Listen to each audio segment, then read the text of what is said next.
Next topic clauses and phrases. గతంలో మనకు 2018 DSC ముందు 2 టెట్లు జరిగాయి. ఆ 2 టెట్లలో మొదటి టెట్ మీరు ఒకసారి పేపర్స్ అబ్జర్వ్ చేయండి. ప్రతి పేపర్లో కూడా 3 లేదా 4 ప్రైజెస్ లేదా క్లాజెస్ నుంచి క్వశ్చన్స్ అడిగాడు. డిఫైనింగ్ క్లాజ్ అడిగాడు, నాన్ డిఫైనింగ్ రిలేటివ్ క్లాజ్ అడిగాడు, ఫైనైట్ అడిగాడు, నాన్ ఫైనైట్ క్లాజ్ అడిగాడు, adjective clause, adverb clause, noun clauses మరియు ప్రైజెస్ మీద బిట్స్ అడిగాడు. మరి అసలు ఏంటి ఆ ప్రైజెస్ ఏంటి, ఆ క్లాజెస్ ఏంటి, ఎలా నేర్చుకోవాలి, నిజంగా మనం అనుకున్నంత కష్టమా అనే అంశాలు ఒకసారి మాట్లాడదాం. నిజానికి అనుకున్నంత కష్టం అయితే కాదు, చాలా చాలా సులభం. మరి మాట్లాడదాం. ఫస్ట్ క్లాజెస్ గురించి మాట్లాడబోయే ముందర వాట్ ఈజ్ క్లాజ్ అనే అంశాన్ని మాట్లాడుతాను. క్లాజ్ టీచర్, క్లాజ్ అనేది కొన్ని పదాల కలయికతో ఏర్పడిన ఒక వాక్యం. ఏమంటున్నాను? కొన్ని పదాల కలయికతో ఏర్పడిన ఒక వాక్యం. మరి ఈ క్లాజ్ని ఈ సందర్భంగా 2 రకాలుగా తీసుకుంటారు. ఒకటి మెయిన్ క్లాజ్,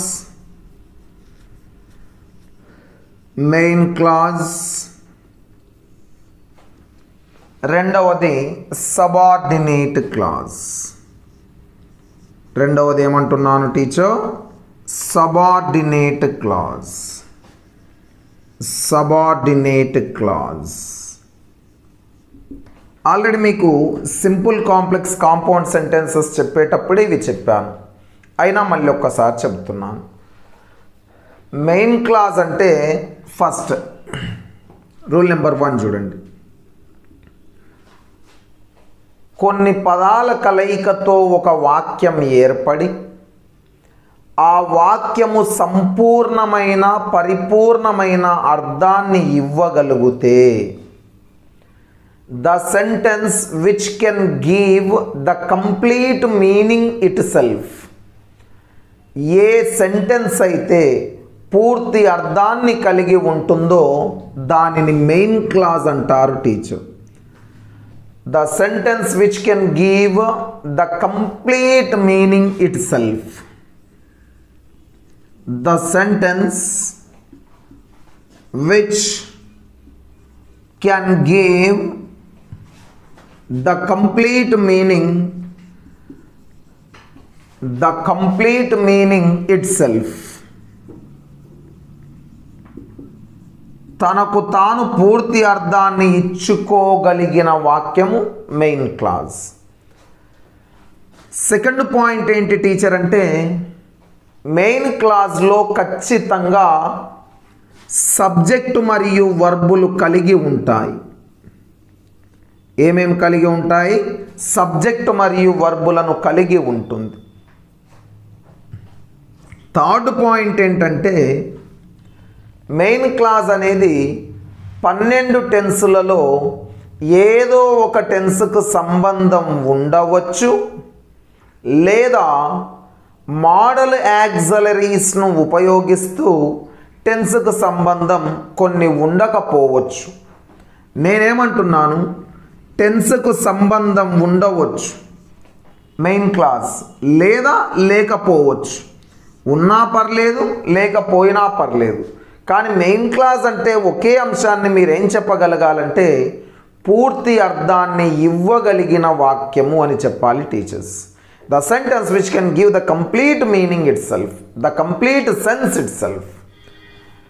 మరి పూర్తి అర్థాన్ని ఇవ్వగలుగుతుంది, సొంతంగా స్వతంత్రంగా పూర్తి అర్థాన్ని ఇవ్వగలుగుతుంది. కాబట్టి మెయిన్ క్లాజ్కే మరొక పేరు ఇండిపెండెంట్ క్లాజ్ అంటారు టీచర్. మెయిన్ క్లాజ్కే మరొక పేరు ఏంటంట? ఇండిపెండెంట్ క్లాజ్, లేదా మెయిన్ క్లాజ్కే మరొక పేరు ప్రిన్సిపల్ క్లాజ్. మెయిన్ క్లాజ్కే మరొక పేరేంటి టీచర్? Principal clause. ఏదైనా ఇవ్వచ్చు ఎగ్జామ్లో, కన్ఫ్యూజ్ కావద్దు. మరి ఎగ్జాంపుల్స్ చూద్దాం. ఎగ్జాంపుల్ ఎలాగో ఎగ్జాంపుల్ టీచర్ ఇదిగో నేను ఇలా అంటున్నాను, I can teach English. I can teach English. నేను ఇంగ్లీషు బోధించగలను పూర్తి అర్థాన్ని ఇచ్చింది. ఇక్కడ సబ్జెక్ట్ ఉంది, వర్బ్ ఉంది, ఆబ్జెక్ట్ ఉంది. సబ్జెక్ట్ ఉంది, వర్బ్ ఉంది, ఆబ్జెక్ట్. కెన్ ప్లస్ V1 అనేది సింపుల్ ఫ్యూచర్ను తెలియజేస్తుంది. అంటే టెన్స్కు కూడా సంబంధం ఉంది, పూర్తి అర్థాన్ని ఇచ్చింది. కాబట్టి ఏ క్లాజ్ అనాలి? Main clause. లేదా they will learn English. They will learn English.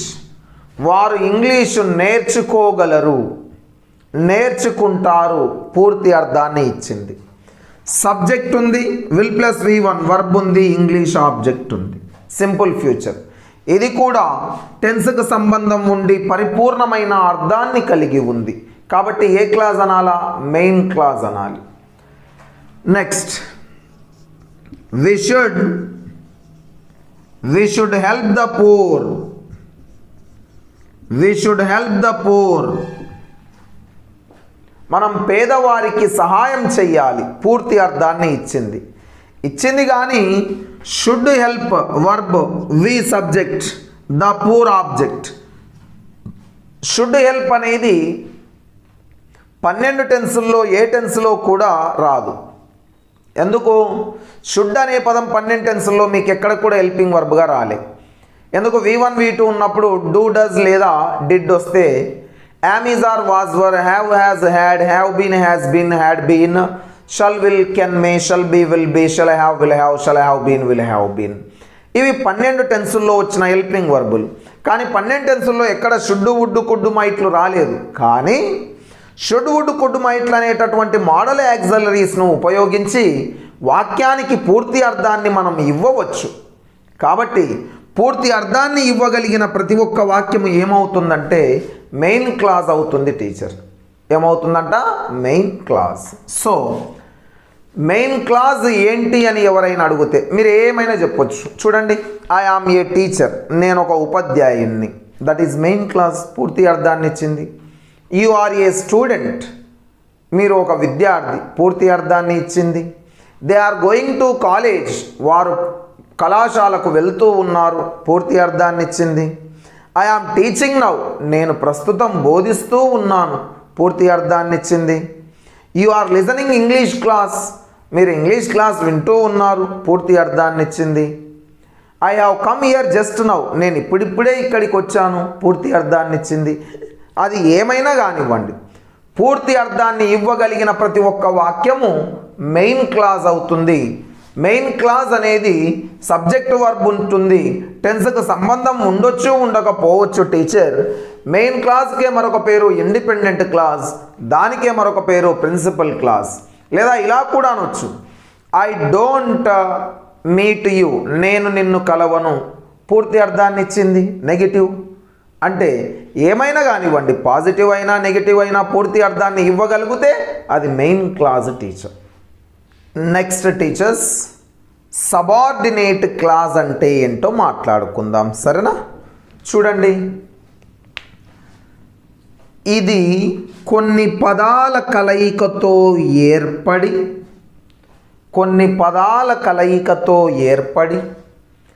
ఏదో ఒక టెన్స్కు ఖచ్చితంగా సంబంధం ఉంటూ పూర్తి అర్థాన్ని ఇవ్వలేని వాక్యము. మళ్ళొక్కసారి, ఇది కొన్ని పదాల కలయికతో ఏర్పడి ఏదో ఒక టెన్స్కు సంబంధం ఉంటూ పూర్తి అర్థాన్ని ఇవ్వలేని వాక్యాన్ని సబార్డినేట్ క్లాజ్ అంటారు. అంటే నేనేమంటున్నాను, first of all this is the combination of some words.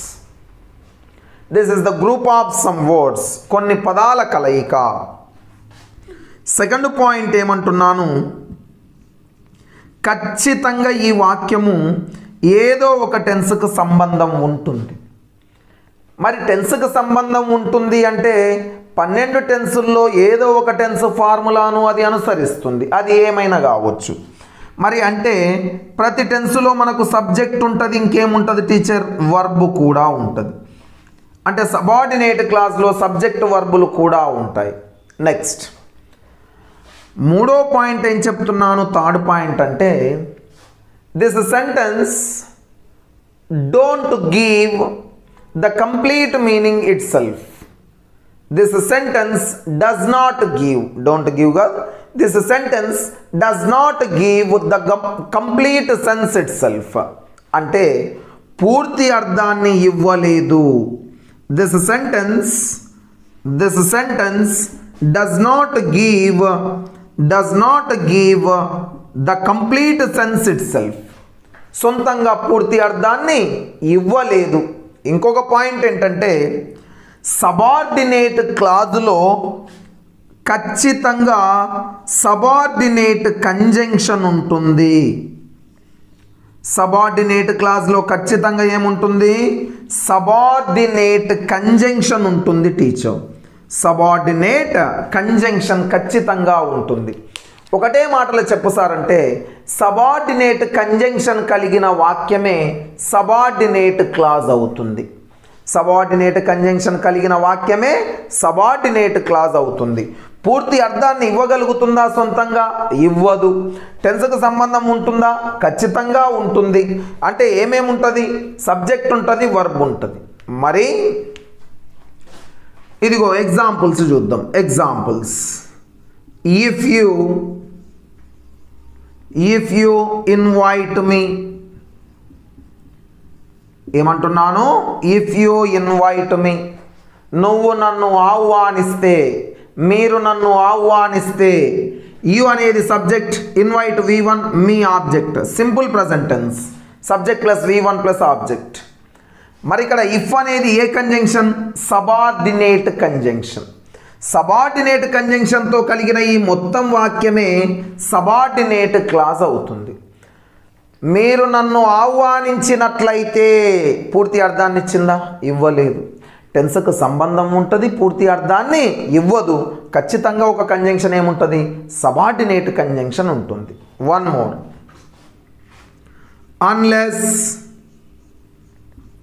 Unless I teach well, నేను బాగా బోధించనట్లయితే, నేను బాగా బోధించకపోతే. చూడండి, అన్లెస్ అనేది subordinate conjunction, I subject, teach V1, simple present tense. అంటే సబార్డినేట్ కంజంక్షన్ కలిగిన ఈ వాక్యమే సబార్డినేట్ క్లాజ్ అవుతుంది. ఏ క్లాజ్ అవుతుంది, సబార్డినేట్ క్లాజ్. లేదా ఇలా రాద్దాం చూడండి, యాజ్ ఐ వాజ్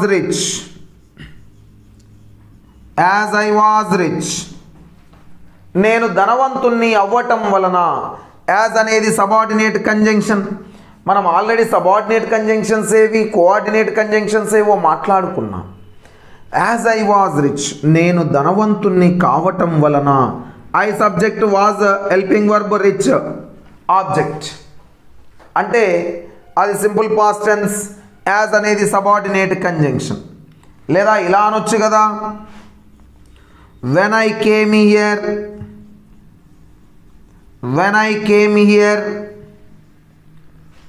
నేను ఎప్పుడైతే ఇక్కడికి వచ్చానో అన్నప్పుడు చూడండి, ఐ సబ్జెక్ట్, కేమ్ V2. ఇందులో సబార్డినేట్ కంజంక్షన్ ఏదండి, వెన్. సబార్డినేట్ కంజంక్షన్ కలిగిన ఈ వాక్యము ఏ క్లాజ్ అవుతుంది, సబార్డినేట్ క్లాజ్ అవుతుంది. లేదా ఇలా అనొచ్చు కదా, that you are my son, నువ్వు నా పుత్రుడవు అవ్వటం, నువ్వు నా కుమారుడవు అవ్వటం. ఇదిగో యు ఆర్ మై సన్ అనేది వాక్యము. ఇందులో దట్ అనే సబార్డినేట్ కంజంక్షన్ వచ్చింది. అంటే that you are my son ఏ క్లాజ్ అండి, సబార్డినేట్ క్లాజ్. సబార్డినేట్ క్లాజ్ చివరన ఖచ్చితంగా కామా వస్తుంది. సబార్డినేట్ క్లాజ్ చివరన ఖచ్చితంగా కామా వస్తుంది. పంక్చుయేషన్స్లో అడుగుతాడు టీచర్. ఎక్కడ అడుగుతాడంట? పంక్చుయేషన్స్. లేదా ఇలా అనొచ్చామో చూడండి,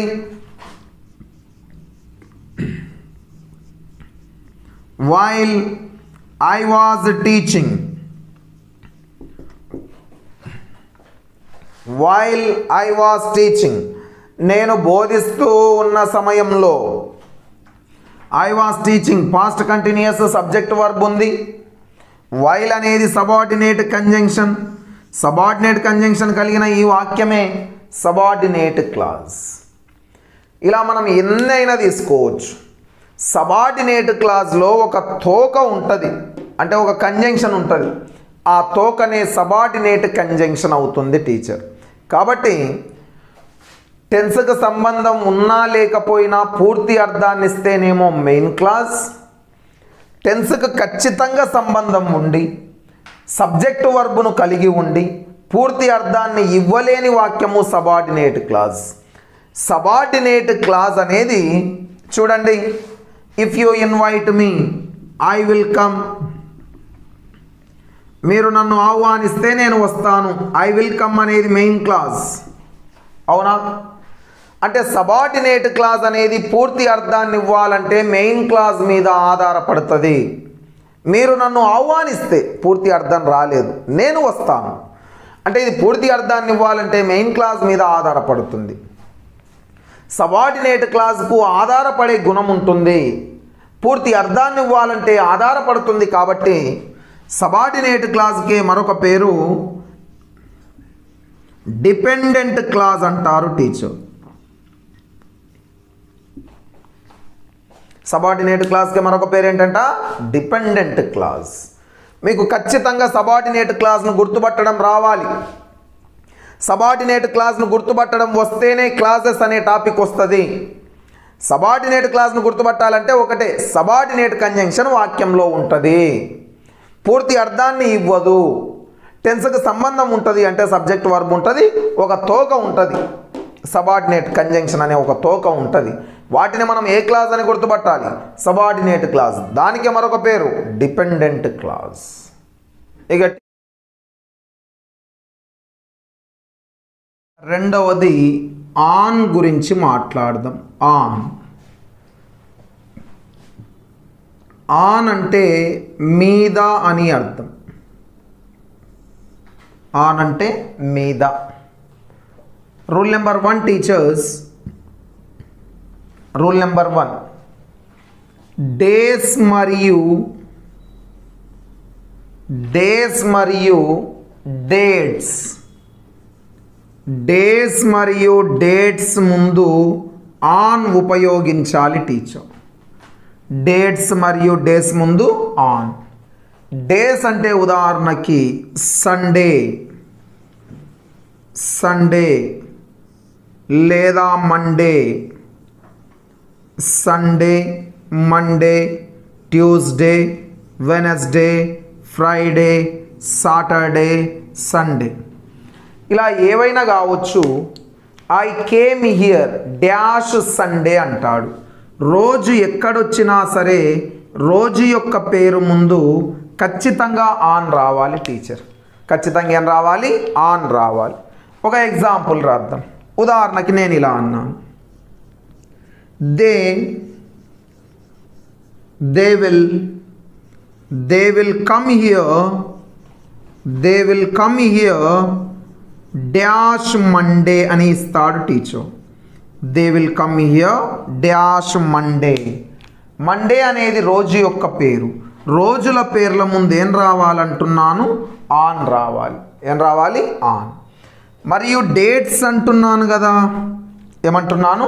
డేట్స్ అంటే on 15th August, on 15th August, on 15th August, లేదా on 26th January, on 26th January అంటే తేదీల పేర్ల ముందు కూడా ఖచ్చితంగా ఆన్ రావాలి టీచర్.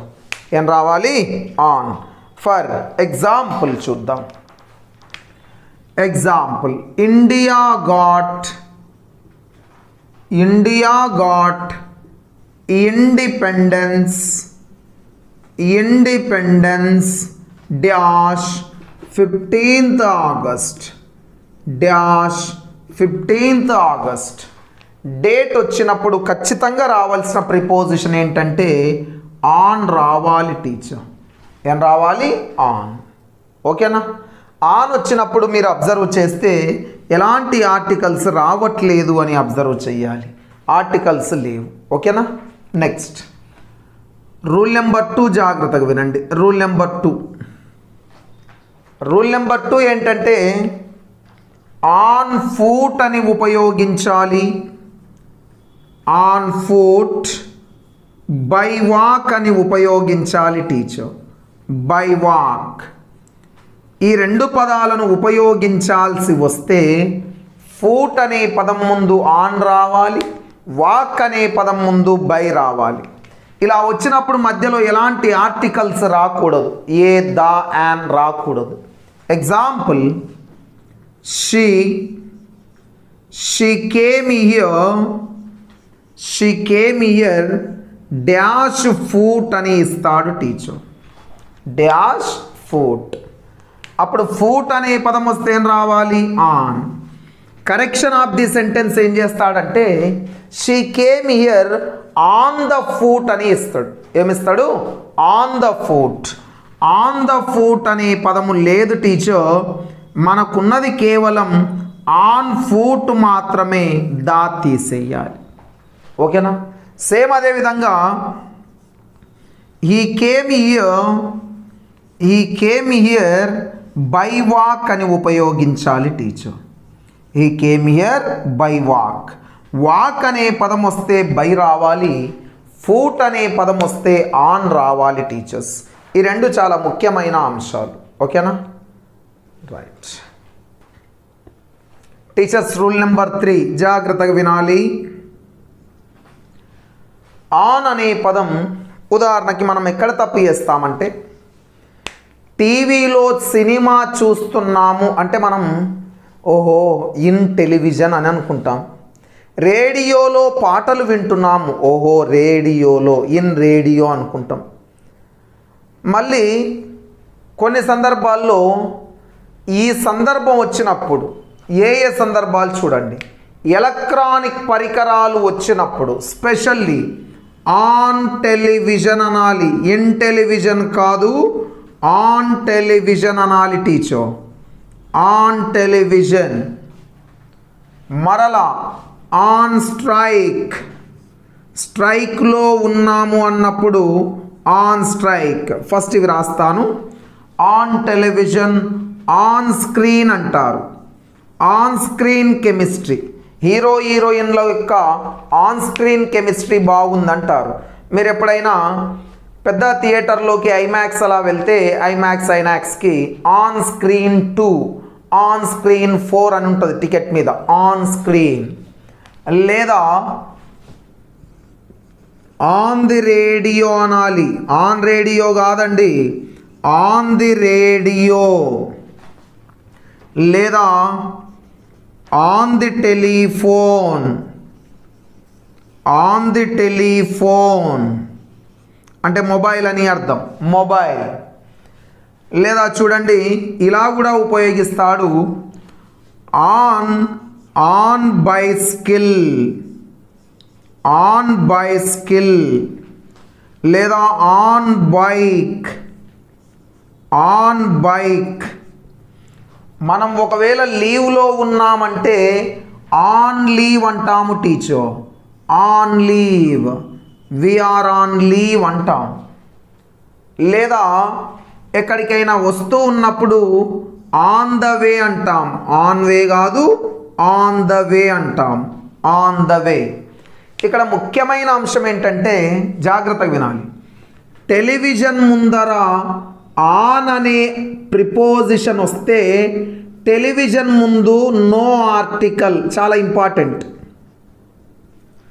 నిజానికి టెలివిజన్ అనేది ఇన్నోవేషన్ అంటే ఆవిష్కరణ. దాని ముందల దా రావాలి. ఇదిగో ఇక్కడ రేడియో ముందు దా వచ్చింది. రేడియో ముందు ఏమొచ్చింది? దా. ఇది ఇన్నోవేషన్. టెలిఫోన్ ముందు కూడా దా వచ్చింది, వచ్చినా ఆన్ వచ్చింది. కానీ టెలివిజన్ ముందు ఎప్పుడైతే ఆన్ వస్తుందో ఎట్టి పరిస్థితుల్లో కూడా దా అనే ఆర్టికల్ రాకూడదు. ఓకేనా? బైసికల్ ముందర కూడా ఆన్ వచ్చినప్పుడు నో ఆర్టికల్, బైక్ ముందు కూడా ఆన్ వచ్చినప్పుడు నో ఆర్టికల్, లీవ్ ముందు కూడా ఆన్ ఏ లీవ్ అనొద్దు, ఆన్ లీవ్ అనాలంతే. కానీ వే అనే పదం ముందు మాత్రం ఆన్ వస్తే ఖచ్చితంగా ఏం రావాలి? దా రావాలి. ఆన్ ద వే అంటారు, ఆన్ ఎర్త్ అంటారు, ఆన్ ఎర్త్. మరి మీకు ఆల్రెడీ చెప్పిన 10th క్లాస్ బుక్లో పేజ్ నెంబర్ 59లో ఉందని చెప్పాను. ఎర్త్ అనే పదం వస్తే ముందర ఆన్ వచ్చినప్పుడు ఎర్త్ ముందర నో ఆర్టికల్, ఎర్త్ ముందర నో ఆర్టికల్. ఒక క్రికెట్ ఆటగాడు అత్యద్భుతంగా ఆడుతున్నప్పుడు ఏమంటారంటే is on fire, is on fire, FIRE అంటే అత్యద్భుతంగా ఆడుతున్నాడు అని అర్థం టీచర్. ఎవరైనా ఒక వ్యక్తి స్పాట్లోనే చనిపోతే ఆన్ ద స్పాట్ అంటారు, on the spot, on the spot అంటారు టీచర్, ఆన్ ద స్పాట్. ఇలా వచ్చినప్పుడు ఇక్కడ ఖచ్చితంగా ఏ ఆర్టికల్ వచ్చిందండి? ద. లేదా ఆన్ డ్యూటీ అంటారు teacher, on duty, on duty. On వచ్చినప్పుడు ఎక్కడ ఆర్టికల్ వస్తుంది, ఎక్కడ రావట్లేదు కూడా గమనించాలి మీరు. ఎలక్ట్రానిక్ పరికరాల ముందు ఆన్ రావాలి, అందుకే on television, on screen, on the radio the, on the telephone, on the telephone. ఒక సైకిల్ మీద మోటార్ బైక్ మీద వచ్చినప్పుడు ఆన్ బైసికల్, ఆన్ బైక్ అనాలి, on bicycle, on bike. On leave, సెలవులో ఉంటే on leave. On the way అనాలి. On earth, earth వచ్చినప్పుడు on వస్తే no article. On fire, on the spot, on duty. లేదా ఈజ్ ఆన్ ద స్ట్రైక్ అంటారు. Cricket ఆడేటప్పుడు స్ట్రైకింగ్లో ఉన్న వాళ్ళను ఈజ్ ఆన్ ద స్ట్రైక్, ఇదిగో ఇక్కడ రాశాను, ఈజ్ ఆన్ ద స్ట్రైక్ రాయలేదా? Is on the strike, strike.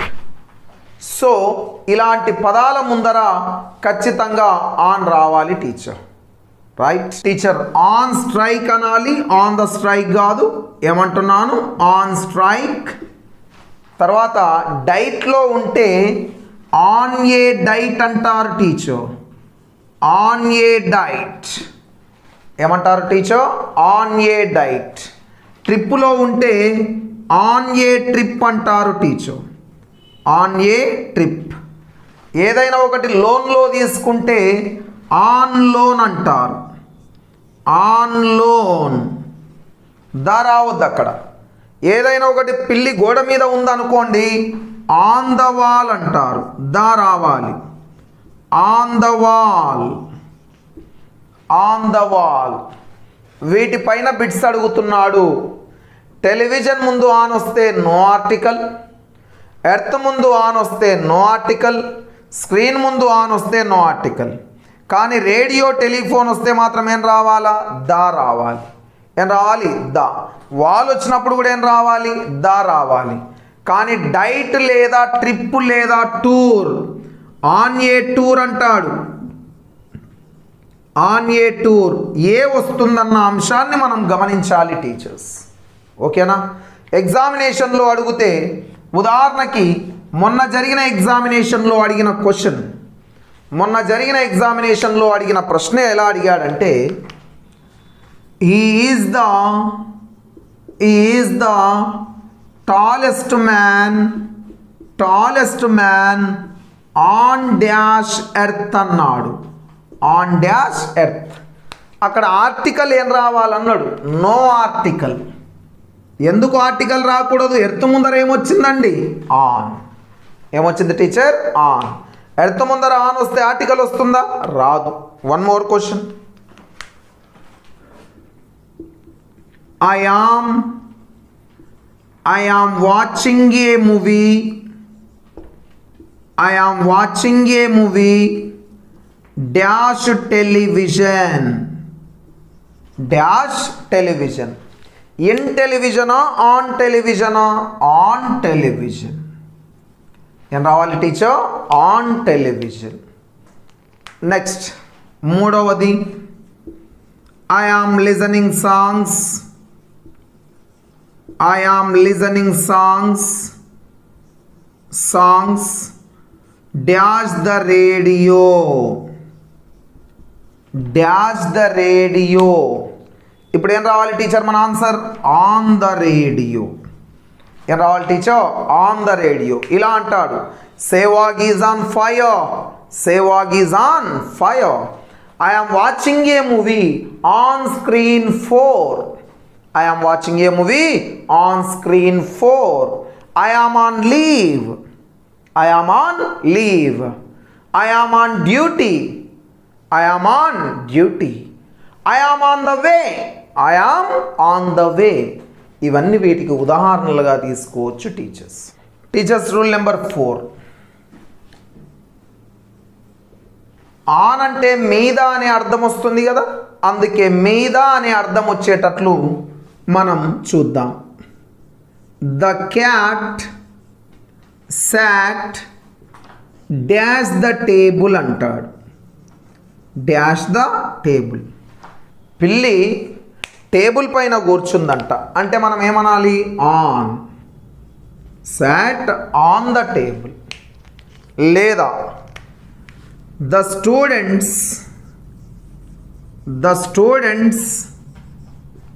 sat dash the chairs. Dash the chairs. Chairs పైన కూర్చున్నారు అన్నప్పుడు కూడా ఏమనాలి టీచర్? ఆన్. ఏమనాలి? ఆన్. లేదా Egypt is on the Nile. Egypt is on the Nile అంటే నైలు నది ఒడ్డు పైన ఈజిప్ట్ ఉంది. లేదా the children are playing on the terrace. Terrace అంటే మిద్దె పైకప్పు. The children are playing on the terrace. ఓకేనా? సో మీద అనే అర్థాన్ని ఇచ్చినప్పుడు కూడా ఆన్ ఉపయోగించాలి టీచర్. రూల్ నెంబర్ 5 ఆల్రెడీ చెప్పాను, ఒకసారి గుర్తు చేస్తున్నా. ఫెస్టివల్ నేమ్ పక్కన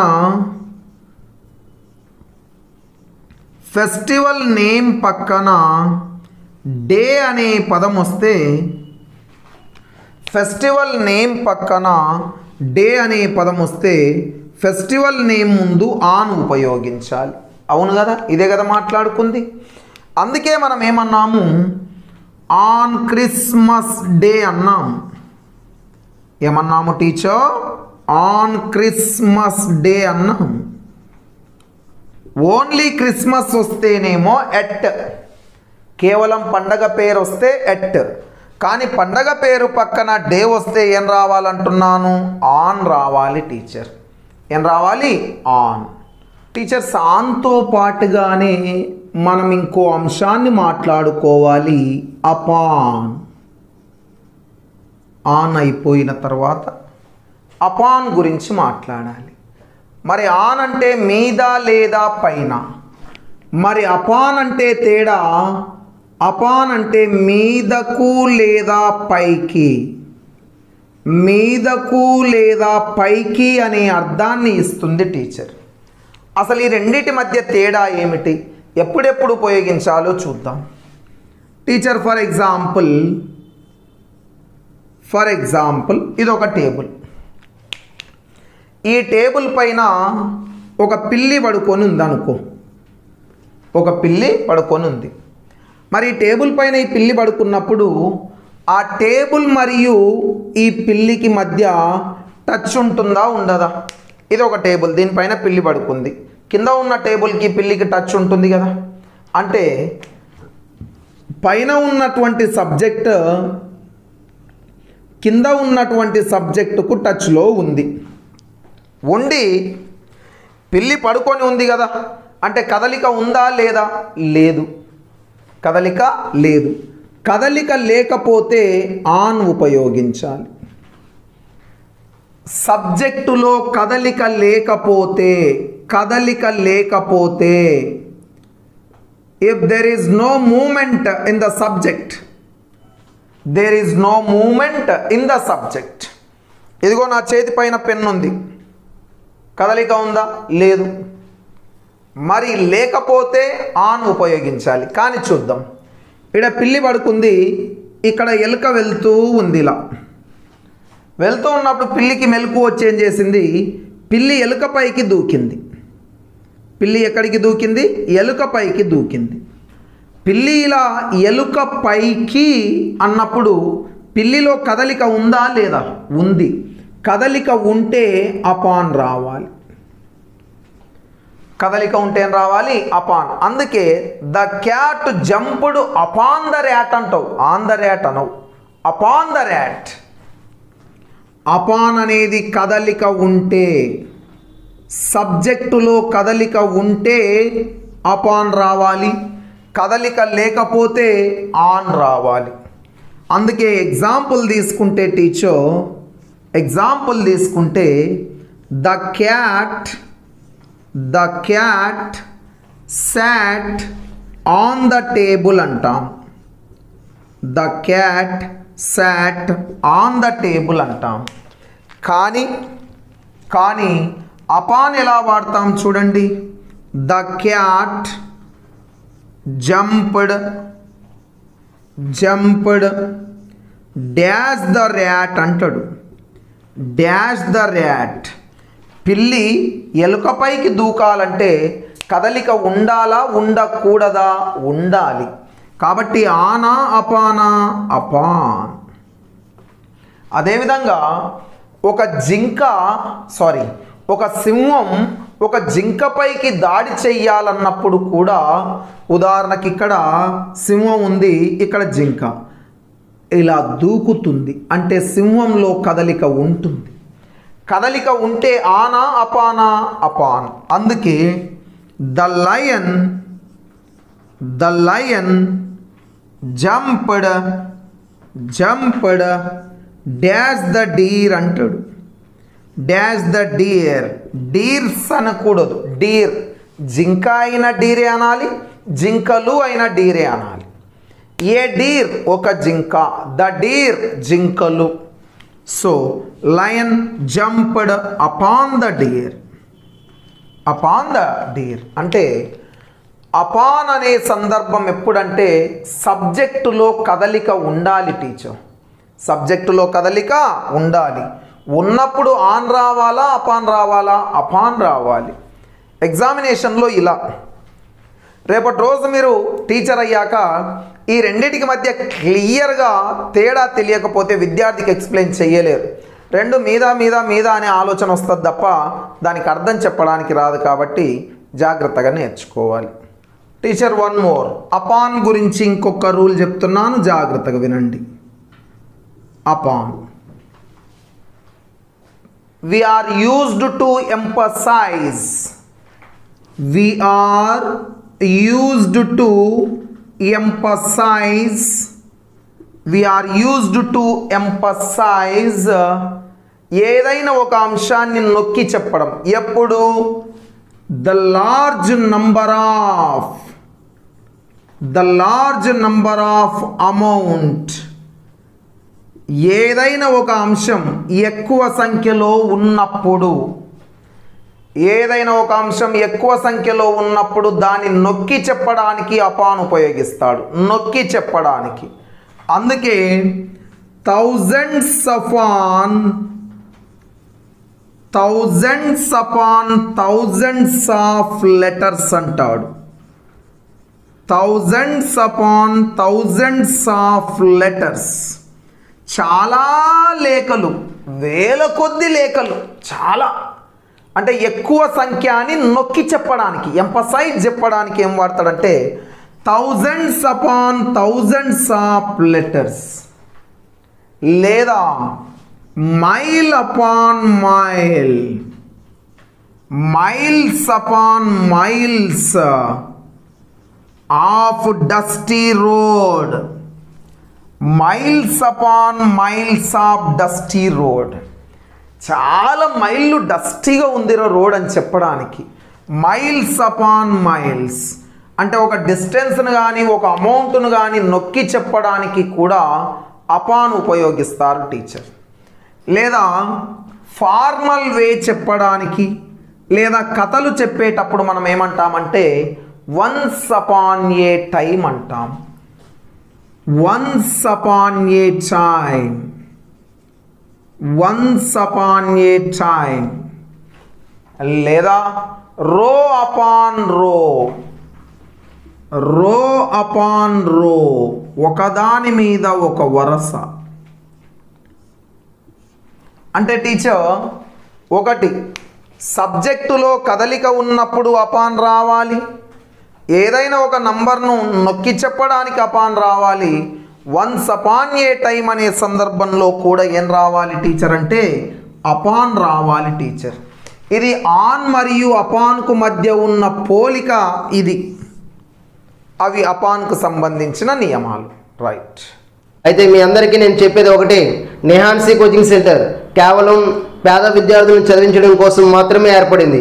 మా వ్యక్తిగత ప్రయోజనాల కోసం సంస్థ యొక్క ఆదాయాన్ని ఎట్టి పరిస్థితుల్లో కూడా ఉపయోగించుకోము. ఒకవేళ కనుక నా వ్యక్తిగత ప్రయోజనాల కోసం సంస్థ యొక్క ఆదాయాన్ని నేను ఉపయోగించుకుంటే I'm not a son of Kunuku Suryanarayana and Kunuku Appala Narasimha. As a teacher I should not use this sentence but it tells what I am. Nihansi coaching centre విలువలతో కూడినటువంటి వ్యాపారం చేస్తుంది.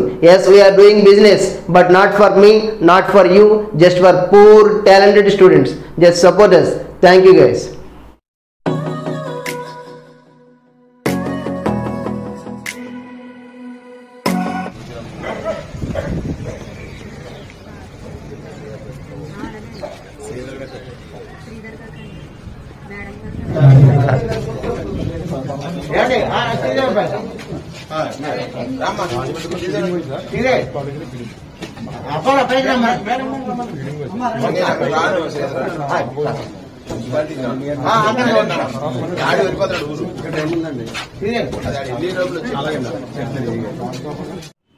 For more videos, download Nihanshi Coaching Center app from Google Play Store and watch it.